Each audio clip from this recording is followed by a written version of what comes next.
Hello friends, welcome to Edu Study. आज के video में हम डिस्कस करेंगे कि नाउन्स के कितने केस होते हैं। तो आइए स्टार्ट करते हैं। There are 4 cases of nouns, अर्थात नाउन्स के 4 केसेज होते हैं। First nominative case, second accusative case और objective case, third vocative case तथा फोर्थ होता है पॉजेसिव और जेनेटिव केस। आइए हम इनको वन बाय वन डिस्कस करते हैं। First nominative case, when a noun और pronoun is used as the subject of a verb, it is called in nominative case. अर्थात जब किसी नाउन या प्रोनाउन का प्रयोग सेंटेंस के सब्जेक्ट के रूप में होता है तो वह नॉमिनेटिव केस में होता है। जैसे पंकज रिटर्न फ्रॉम दिल्ली। इस सेंटेंस में नाउन पंकज वर्ब रिटर्न्ड के सब्जेक्ट के रूप में यूज हुआ है, अतः यह नॉमिनेटिव केस में होगा। इसी प्रकार शी लॉस्ट हर पेन, यहाँ प्रोनाउन शी नॉमिनेटिव केस में होगा। नंबर सेकेंड होता है एक्यूजेटिव केस और objective case. When a noun और pronoun is used as the object of a verb, it is called in accusative और objective case.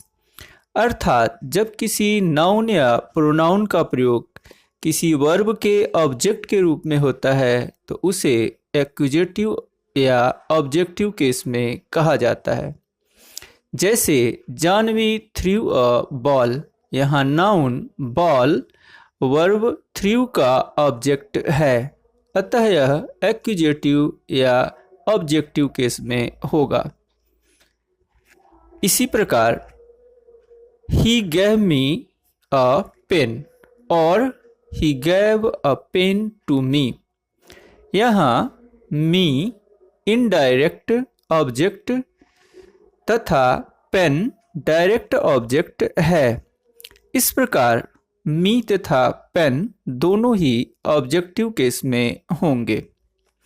दोस्तों, indirect object को dative case में भी कहा जाता है।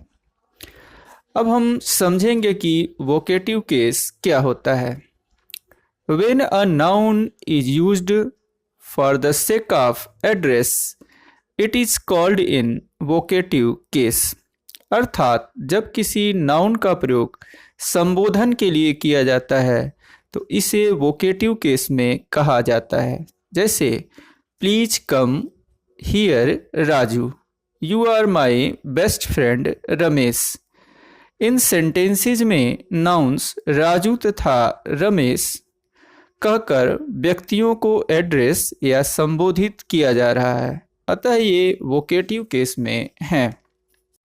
नंबर 4 पॉजेसिव और genitive case. When a noun और pronoun is used to show ownership और possession, it is called in possessive case. अर्थात जब किसी नाउन या प्रोनाउन का प्रयोग अधिकार या स्वामित्व प्रदर्शित करने के लिए किया जाता है तो इसे पॉजेसिव या जेनेटिव केस में कहा जाता है। जैसे मोहन्स हाउस, यहाँ मोहन्स का प्रयोग अधिकार प्रदर्शित करने के लिए किया जा रहा है, इसलिए यह पॉजेसिव केस में होगा। इसी प्रकार मेंस क्लब तथा अ वीक्स हॉलीडे में मेंस तथा वीक्स पॉजेसिव केस में होंगे। दोस्तों, पॉजेसिव केस में अपस्ट्रॉफी का प्रयोग किया जाता है। तो इस प्रकार आज के वीडियो में हमने नाउन के चारों केसेस को डिस्कस कर लिया है। Thanks for watching edu study.